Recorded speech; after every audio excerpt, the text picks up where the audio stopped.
Order, order. We start with question to the Secretary of State for Scotland, Adam Cowsall. Question number 1, Mr. Speaker. Mr. Speaker, we have seen calamitous events again in Scotland this week. However, I'd like to wish Humza Yousaf very well for the future. I always found him a very decent man to work with, and there is no doubt that he was dealt a rotten hand. And whilst I don't want to dwell unduly on the private grief of the members on the SNB benches, I'll say this.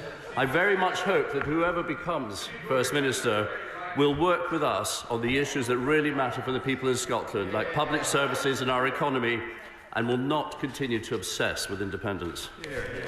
Turning, Mr. Speaker, with permission, I'll answer questions 1, 5 and 12 together. This government is taking long-term decisions to cut taxes for working people and to grow the economy. The spring budget represented a significant milestone in the UK government's levelling up mission, with investment into Scotland bursting through the £3 billion mark. In addition, the Scottish Government will benefit from a £295 million funding uplift through the Barnett formula for 2024 to 2025. Thank you, Mr. Speaker. Adam Cowsall. The reality is, Mr. Speaker, the Chancellor's regressive spring budget left the people of Scotland behind, whilst in contrast, the SNP Scottish Government took the bold step of implementing a progressive tax scheme. The Westminster establishment argued that Scotland's income tax would somehow cause people to leave the country. Last week, however, it was revealed by this government's own HMRC that the opposite is true, with many more taxpayers moving to Scotland than leaving. So will the Secretary of State join me in welcoming this brilliant news and congratulate the Scottish Government who are standing up for the people of Scotland? Well, Mr. Speaker, the Honourable Lady's point would be relevant if the report she's referring to wasn't from 2018 to 2019, long before we entered into 6 tax bans in Scotland versus 3 in the rest of the UK. So absolutely I don't agree with her.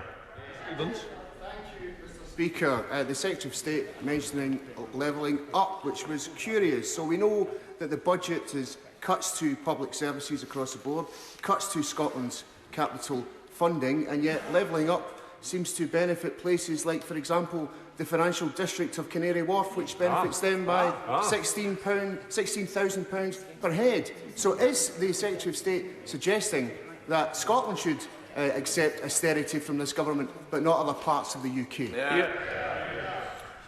Well, Mr. Speaker, it's a ridiculous remark. The levelling up agenda in Scotland has been fantastically successful. And there has been absolutely no austerity. The Scottish Government received a block grant, a record block grant of £41 billion, the highest since devolution began. And I'm surprised the SNP want to talk about budgets, Mr. Speaker, because the Scottish Government's budget put taxes up and they cut vital public services, so Scots are actually paying more, getting less. Gavin Newland. Thank you, Mr. Speaker. What utter nonsense from the Secretary of State. The hypocrisy of this Tory party, who are busy gaslighting the Scottish public by complaining about cuts to capital spending, whilst the Tory government is busy cutting 16%, £822 million from the Scottish Government's capital block grant allocations is quite astonishing. That is a record. With Westminster holding Scotland back yet again, can the Secretary of State tell us, as Scotland's man in the Cabinet, if he argued against these cuts, and will he argue for the Scottish Parliament to have the ability to raise more in capital borrowing to mitigate these savage Westminster cuts and to help drive Scotland forward? Well, Mr. Speaker, in the fiscal framework settlement, we made it very clear and agreed with the Scottish Government that resource funding could be reallocated, if they so wished, out of the record block grant into capital funding, and that's what's happened. And there is additionally the ability to borrow £450 million if they're required to do so. David Mundell. Thank you, Mr. Speaker. And can I begin too by passing on my best wishes to Humza Yousaf and his family. I always found him very personable in my dealings with him, although I disagreed with virtually everything that he has said or done as First Minister of Scotland. in particular putting up taxes and delivering poorer public services. Is my right honourable friend aware that businesses in my constituency are struggling to recruit employees from other parts of the United Kingdom because of these higher tax rates in Scotland, and that is damaging our local economy?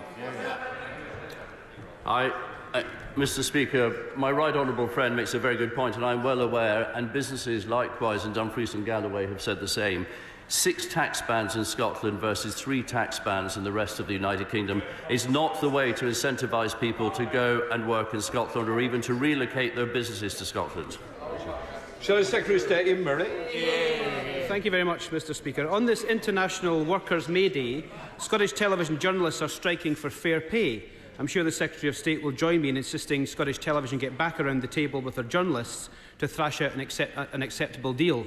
Given all the news that's happening this week, we need them back on the television. Can I also pay tribute to the outgoing First Minister Humza Yousaf, Mr. Speaker? We may not have agreed on everything, but his historic appointment marked a pivotal moment in our multicultural public life in Scotland, and I wish him well and his family for the future. Mr. Speaker, the spring budget was just another moment which exposed the damage done by the chaos of the former First Prime Minister's kamikaze budget. The Secretary of State has been spinning that it brings taxes down, but isn't it the case that the tax burden in Scotland and across the rest of the UK continues to rise? And now the Prime Minister wants to mirror his irresponsible predecessor with an unfunded £46 billion policy to get rid of national insurance altogether. Now, the Secretary of State sits round the Cabinet table, so which one have they discussed to pay for this? Will it be pensioners, the NHS or income tax rises? Mr. Speaker, I'd say to the honourable gentleman, I do agree with him that the tax burden in Scotland is too high and rising, and people are paying more and they're getting less, and I agree with him on that. Unfortunately, the UK government has taken the decision to partially offset that by not income tax cuts, but national insurance cuts, 4 pence off national insurance. And that, and to pick up on his last point, is an aspiration that this government has. It has already reduced national insurance by 4 pence, a third, and it would be an aspiration to remove it altogether because it's a tax on jobs. £46 billion unfunded aspiration, and the Secretary of State or the Government won't tell us where they'll get the money from. Mr. Speaker, the truth is that Scotland is trapped between 2 chaotic and failing governments. We've had 3 Prime Ministers and will have had 3 First Ministers in as many years. All the while, the member for Aberdeen South thinks he is already the First Minister by calling the shots but shooting himself firmly in the foot. What is abundantly clear to the people of Scotland is that neither the Scottish or UK governments are even interested in delivering the change that Scotland needs. With neither government wanting to let the people decide, can the Secretary of State tell the House who he thinks is most scared of a general election, the Tories or the SNP? Well, we absolutely do not fear an election, whether it's a Holyrood election or a general election. As I watch the Nationalists implode again, I say bring it on, I hear them say bring it on from a sedentary position. Bring it on, yes, bring it on. And just start, chaps over there and chapesses, start polishing up your CVs. SNP spokesperson Tommy Shepherd. Thank you, Mr. Speaker. Might I also, on behalf of the SNP group, put on record our sincere thanks to Humza Yousaf for his public service over the months and years, and wish him, Nadia and his family all the best in their future. Can I also observe, Mr. Speaker, that fewer people in Scotland will see our proceedings today because Scottish television is currently blacked out due to a strike by television journalists. I implore the management of STV to get back around the table with the NUJ to improve their pay offer and try and settle this dispute.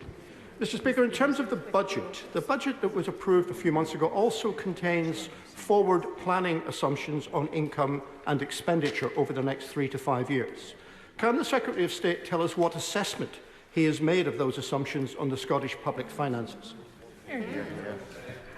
Well, Mr. Speaker, the block grant, as I've said before, is a record block grant. It's running over a 3-year period. It averages out at £41.6 billion, and then there are Barnett consequentials that are added to that. And this year, that figure is £295 million, based on the spring budget's figures. Tommy Shepherd. So that sounds like no assessment at all, to be honest. The truth is that these forward planning assumptions, according to the Institute for Fiscal Studies, involve public service cuts of up to £20 billion. And that can only imply savage cuts to the Scottish Bloc grant in the next 2 to 3 years. And sadly, these planning assumptions and the framework are endorsed by the Labour Party. So isn't it the truth that at the coming election, if people vote either Conservative or Labour, they are consenting to massive cuts in public services in Scotland? Well, Mr. Speaker, of course I don't agree with those figures. And what I'd say is that the public services in Scotland are in a desperate state, and at the budget the Scottish Government's just held, they froze council tax, and thereby pushing more pressure on local authorities to deliver those public services. Bob Blackman. Question number 2, Mr. Speaker. With permission, Mr. Speaker, I will answer questions 2 and 14 together. Scotland Office ministers have regular discussions with the Ministry of Defence on all matters relating to defence. Defence spending contributes significantly to delivering thousands of high-skilled jobs and investment in Scotland, and I welcome the announcement by the Prime Minister that we will increase our defence spending to 2.5% of GDP in response to rising global threats. Bob Blackman. I thank my right honourable friend for that answer, and clearly it's good news for the United Kingdom and Scotland in particular that the 2.5% of GDP is going to be spent on defence. Will my right honourable friend update the House on the number of jobs that will be protected as a result of this decision, and indeed potentially the number of jobs that could be created in Scotland as a result of this decision? Good point.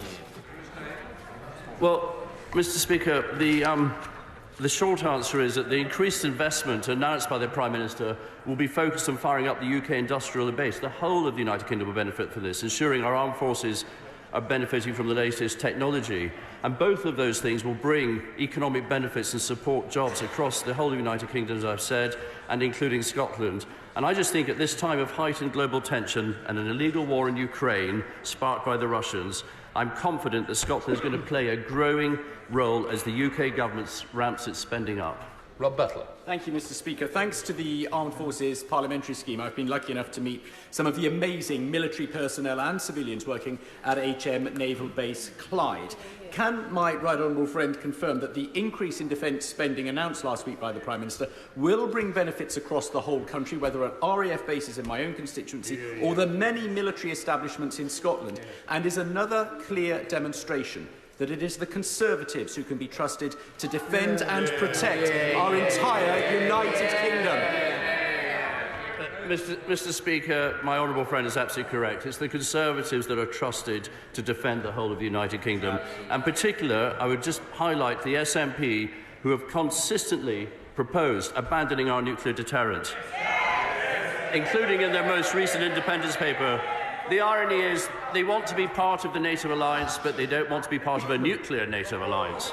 Wendy Chamberlain. Thank you, Mr. Speaker. A vital part of defence spending is ensuring that military personnel live in safe and suitable accommodation. At last week's passage of the Renters Reform Bill in this place, my honourable friend, the member for North Shropshire, ensured concessions from the government on the standards of military accommodation. What assessment has the Secretary of State made on that in Scotland? So I'd say to the honourable lady, she's absolutely right, and I think it's terrible. As the father of a serving soldier, I completely agree with her, and I know very well, and I hear from members of the military that they're disappointed with the standard of accommodation. I have raised it on a UK-wide basis. I have discussed it with the Defence Secretary, and he said the programme at the moment of improvements, which started before last winter, amounts to £400 million of spending. Deirdre Brett. Further to the Secretary of State's comments about nuclear bases, he's, I hope, aware of the alarming rise in more serious nuclear safety incidents at Scotland's Trident nuclear bases on the Clyde. My questions revealed 179 incidents were logged in 2023 and 24, including 6 with a risk of radiation leakage to the environment. The first Category A in 15 years. Has he confirmed if there was an actual radioactive leak beyond safe levels for many of these incidents? And what reports will his government produce to reassure crew and those living nearby that the nuclear infrastructure is not, as one former Downing Street advisor described it, dangerously rotting? Well, Mr. Speaker, I've visited Faslane, our base on the Clyde. I can say it's an absolutely fantastic facility.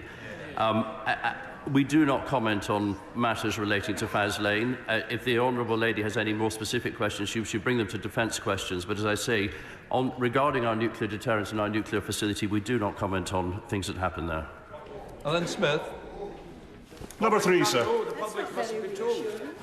Thank you, Mr. Speaker. With permission, I will answer questions 3, 7 and 9 together.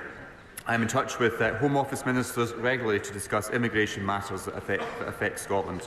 This government has youth mobility schemes agreed with 13 countries, and we continue to remain open to new arrangements with our international partners, including individual EU member states. Ms. Smith. Thank you, Mr. Speaker. I have to say I'm bemused by that answer. I will never shake in my view that Brexit was an act of gross harm against the next generation, particularly in Scotland, where we rejected it. But we are where we are, and the EU has offered the UK a comprehensive youth mobility scheme up to the age of 30 for 4 years. That strikes me as a fantastic deal. Scotland wants to do it. Why is he so keen to hold Scotland back? But my actual question is he as delighted as I think he must be that the Labour Party completely agrees with him? Mr. Speaker, the honourable member and the SNP continue to obsess about Brexit and the decision of the United Kingdom to leave the European Union. This government is absolutely committed to offering young people the opportunities to travel around the world during their education. That's demonstrated through our association with the Horizon scheme and also the government's Turing scheme. And McLaughlin. Mr. Speaker, the youth mobility scheme would allow young people in my constituency of Glasgow North East and across Scotland to participate in youth exchanges, work, study and travel across Europe. He got to do this. Is his message to my constituents that this freedom was for the likes of him, but it's not for the likes of them?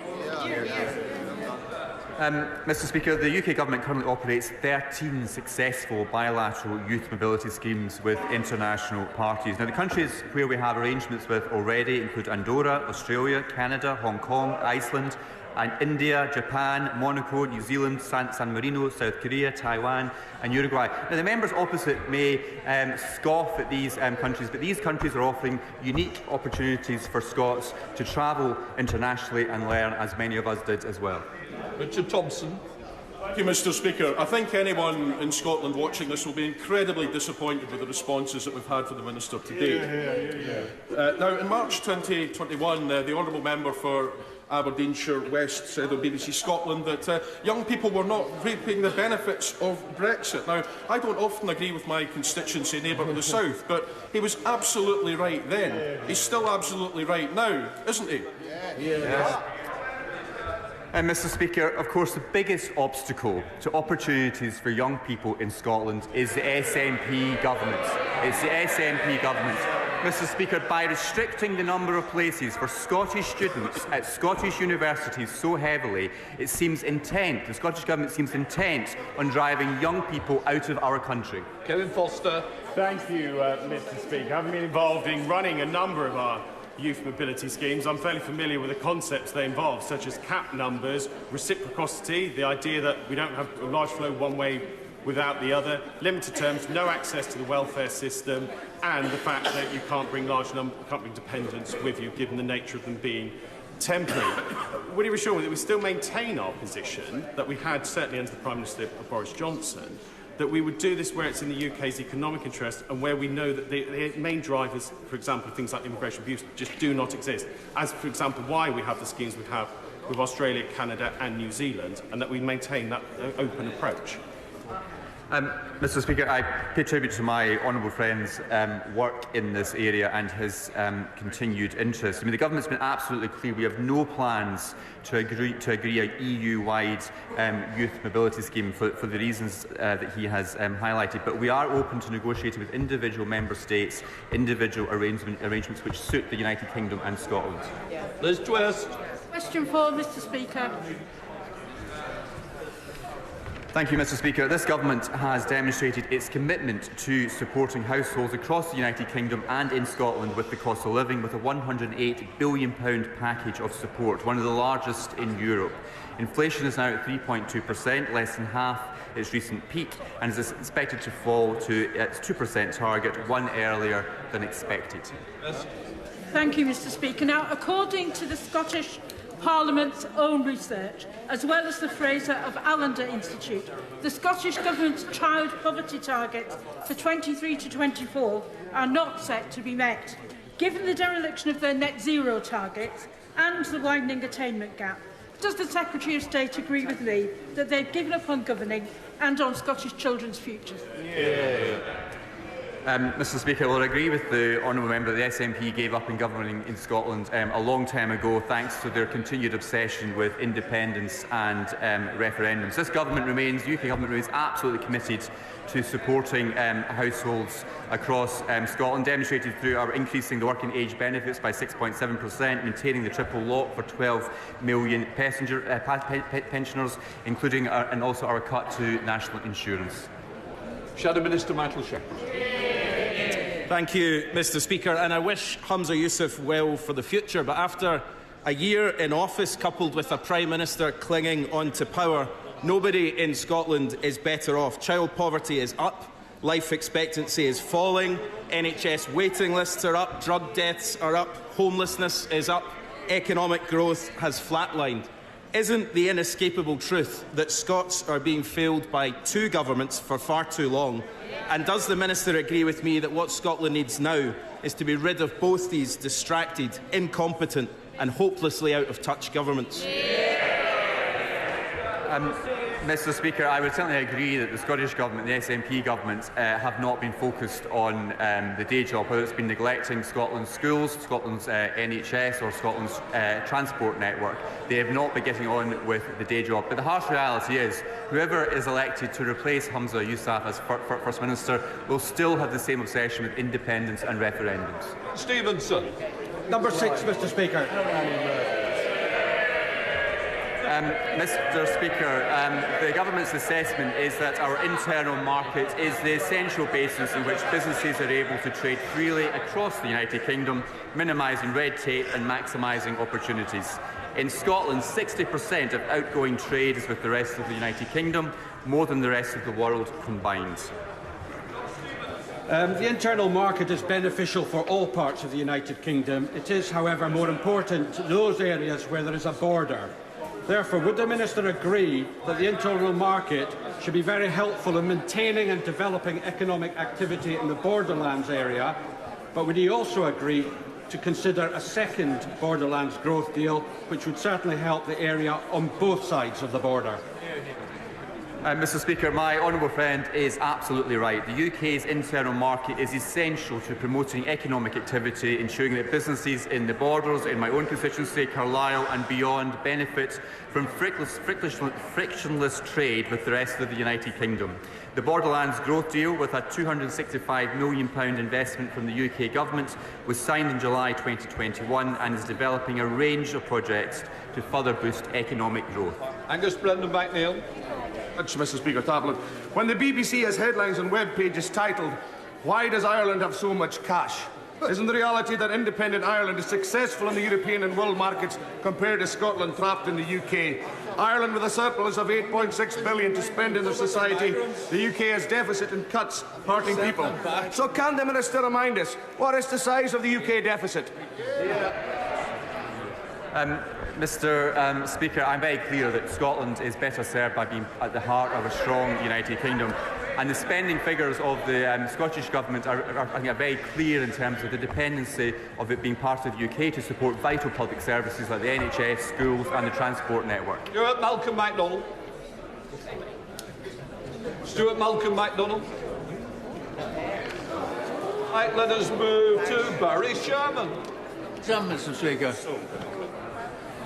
Mr. Speaker, water quality policy is a devolved policy matter in Scotland. The Scottish Government is responsible for biodiversity in rivers and streams in Scotland, not the United Kingdom Government. It would be for the Scottish Government to take action on this vital area.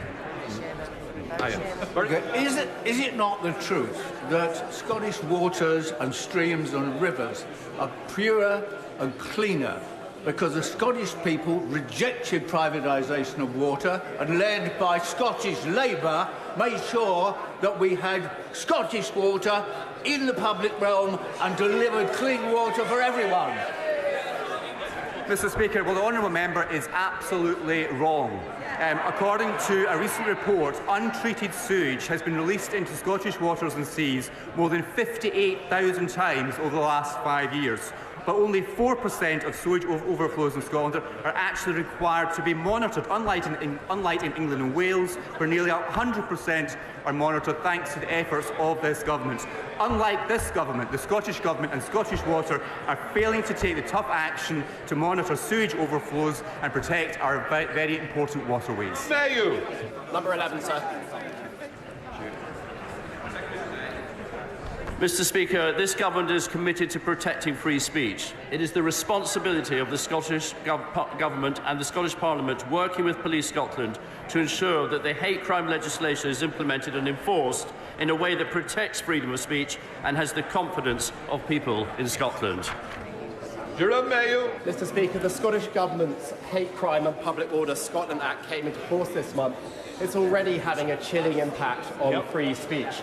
So what lessons can the UK Government learn from the introduction of this poor legislation in Scotland? Well, yes, and Police Scotland already have stretched resources, not least because they've been checking up on the SNP finances for the last 3 years.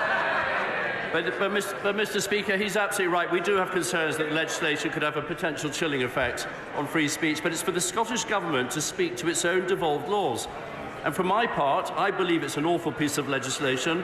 It lacks clarity as to what constitutes an offence. And importantly, my right honourable friend, the Prime Minister, has made it very clear that the UK Government will not enact similar legislation. Chair of the Select Committee, Pete Wishart. Never before has such rubbish been uttered about a piece of legislation as been uttered about the Hate Crime Act. In 1 week, the Tories have tried to repeal this, and given that this mainly consolidates existing legislation, this will leave us unprotected against Islamophobia, racism and homophobia. Will he now issue one of his famous colonial decrees and tell the Scottish Tories to back off?